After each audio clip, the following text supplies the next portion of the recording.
Hello student, good morning to all of you. आज हम Rao Blackwell theorem start करेंगे। First is definition. Rao Blackwell theorem is named after the statistic C.R. Rao and D. Blackwell. Means कि इसके two writers हैं, C.R. Rao and D. Blackwell, whose result characterizes the transformation of an arbitrary estimator into an optimal estimator in terms of mean square error. Then Rao Blackwell theorem के दो writers हैं, C.R. Rao and D. Blackwell, जो हमें क्या result देते हैं, transform करते हैं, मीन्स की ट्रांसफॉर्मेशन करते हैं किसके, कैरेक्टरिस्टिक के, of an arbitrary estimator, means की कोई भी एस्टिमेटर हो सकता है, अनबाइज्ड, कंसिस्टेंसी, एफिशिएंसी या सफिशिएंसी, हमारे पास कोई भी आर्बिट्रेरी एस्टिमेटर हो सकता है, इनटू एन किसमें करते हैं, optimal estimator in the terms of mean square error. किस टर्म में करते हैं, मीन स्क्वायर एरर में। In simple language, for example g of x is any estimator of parameter theta. इसका पैरामीटर क्या यूज कर रहे हैं हम, थीटा। आप कोई भी लिख सकते हो, म्यू, सिग्मा, कुछ भी लिख सकते हो, बट यहाँ पे क्या यूज कर रहे हैं, g of x का पैरामीटर थीटा ले रहे हैं। t is a sufficient statistic, यहाँ पे t क्या हमारा sufficient statistic है। then the conditional expectation, उसको क्या कह रहे हैं, g of x।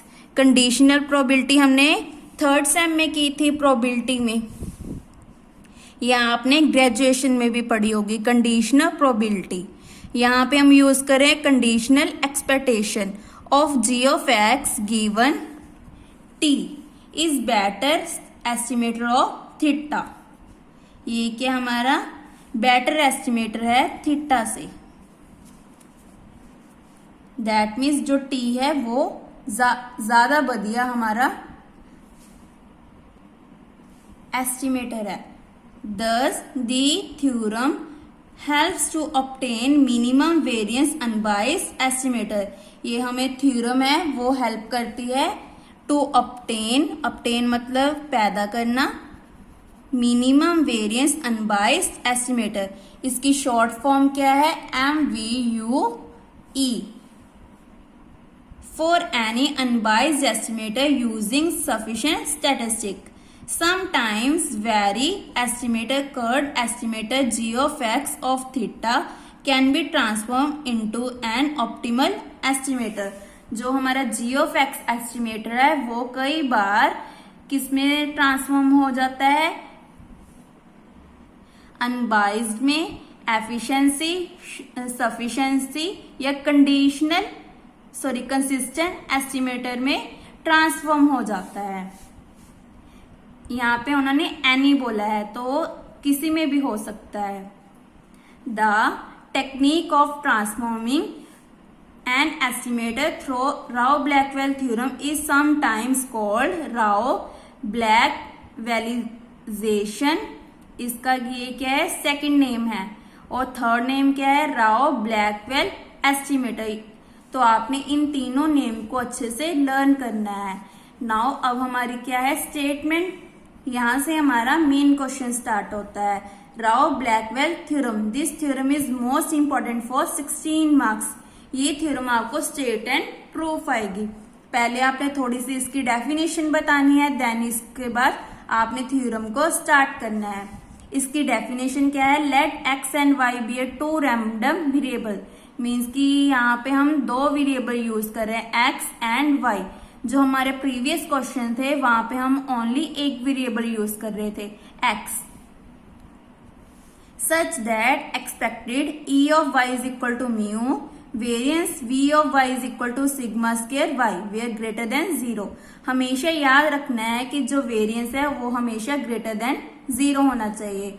Further let E of Y upon x is equal to X is equal to phi of x. Then first क्या है, E of phi of x is equal to mu and variance phi of X less than equal to V of Y. Now इसका proof हम note से करेंगे। Let P X comma Y be a joint PDF of random variable. Random variable हमारे कौन से थे, X and Y.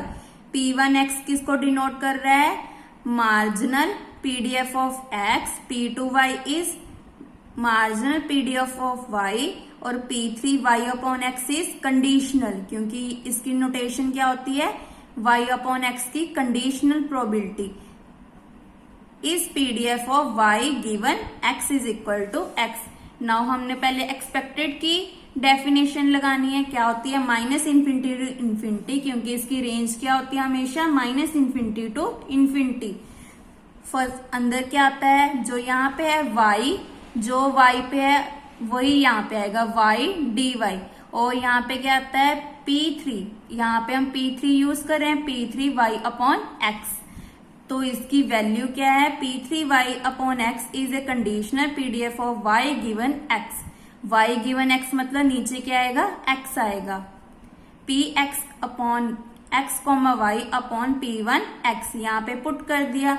Next step में क्या किया हमने, P1 x हमारा कांस्टेंट है, क्योंकि with respect to y integration कर रहे हैं, इंटीग्रेट कर रहे हैं, तो y एज इट इज यहाँ पे लिख दिया px कॉमा वाई dx। ये किसकी डेफिनेशन होती है, e ऑफ y की होती है, तो इसको लिख दिया हमने 5। e of y upon x is equal to x, ये हमें गिवन है, किसके इक्वल है, फाई ऑफ x के गिवन है, जो हमारी फर्स्ट कंडीशन थी, फाई ऑफ x। तो यहाँ पे पुट कर दिया हमने phi of x for some function x, क्योंकि ये सारा फंक्शन किस में बन गया, x में बन गया, और ये भी हमारी डेफिनेशन होती है।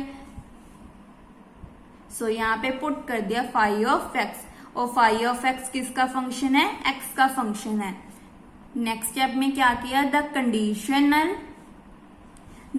Conditional probability of y given x is equal to x not depend on the parameter mu. Means की जो कंडीशनल प्रोबेबिलिटी है वो डिपेंड नहीं करती किस पे, म्यू पे नहीं डिपेंड करती। Hence x is sufficient statistic for mu, क्योंकि यही उसकी डेफिनेशन होती है। अगर आपने ये डेफिनेशन नहीं की है तो डिस्क्रिप्शन में इसका लिंक गिवन है, आप वहां से देख सकते हैं व्हाट इज सफिशिएंट एस्टिमेटर।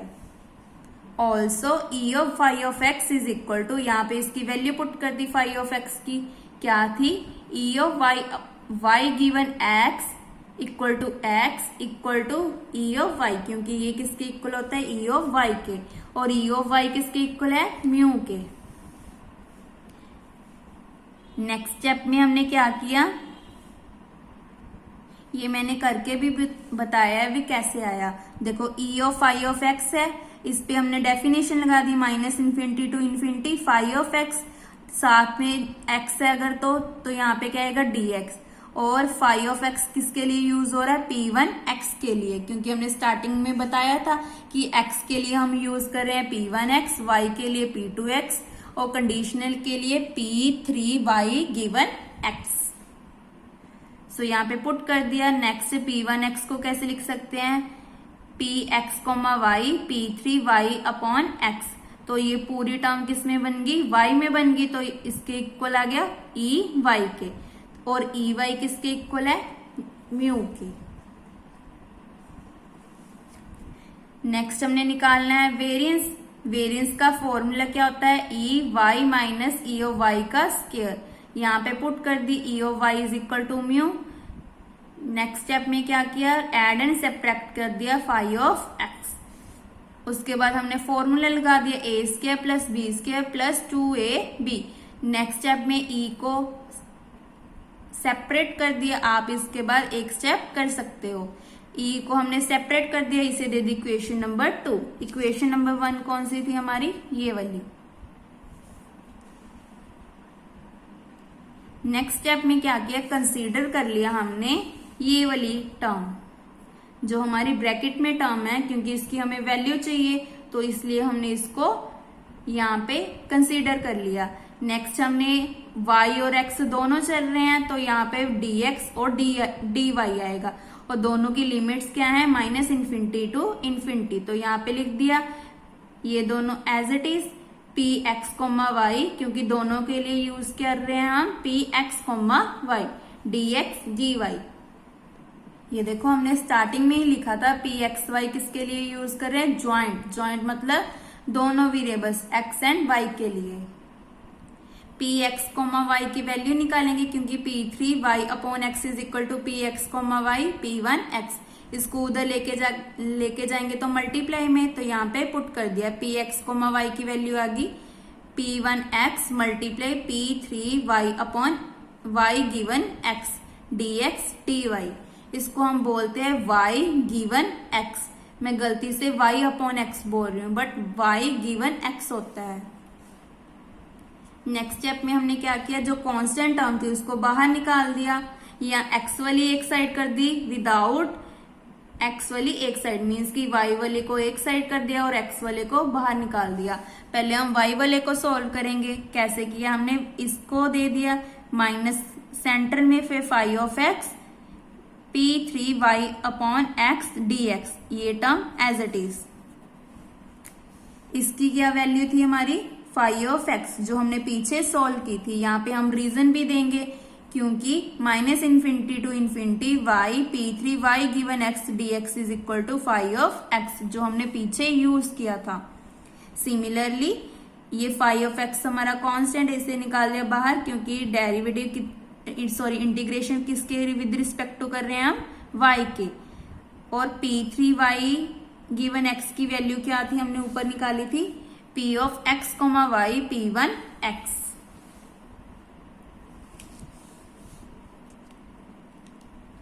सो यहाँ पे पुट कर दी। इसके साथ ये फिनिश हो गया p1 x d x as it is. Now phi of x minus phi of x is 0, that means इसको इसके साथ मल्टीप्लाई करेंगे 0, 0 मल्टीप्लाई p1 एक्स इज 0, तो पूरी टर्म हमारी क्या बनेगी 0, that is e of y minus phi of x minus mu equal to 0। तो इसको हमने इक्वेशन 2 में पुट कर दिया यहाँ पे, तो ये पूरी टर्म क्या होगी, फिनिश। हमारे पास ओनली 2 टर्म्स रह गई।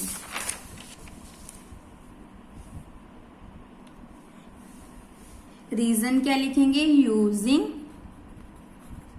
3। नेक्स्ट स्टेप में हमने क्या किया, म्यू किसके इक्वल होता है, e of phi of x, then यहाँ पे पुट कर दिया। हमारे पास एक फॉर्मूला होता है v of x is equal to e x minus e of x square. यहाँ पे हमारे पास x क्या है, फाई ऑफ एक्स, तो यहाँ पे पुट कर दिया। इसको कंपेयर करके देखो, x की जगह phi of x minus e of phi of x, that means इस पूरे को हम क्या लिख सकते हैं, v of phi of x. तो यहाँ पे पुट कर दिया ये टर्म एज इट इज। इसका मतलब क्या है, v ऑफ y बड़ा है हमारे से, हमारा v of phi of x, क्योंकि जो v of phi of x है इसमें ओनली x वाली टर्म है, और v ऑफ y क्या हमारा बड़ा है, that is v of phi of x is less than equal to v of y, hence proved. यही हमने प्रूव करना था। ये देखो हमने 2 कंडीशंस प्रूव करनी थी, e of phi of x is equal to mu and v of phi of x is less than equal to v of y। First हमने प्रूव किया e of phi of x is equal to mu. Second condition हमने ये prove किया है v of phi of x is less than equal to v of y।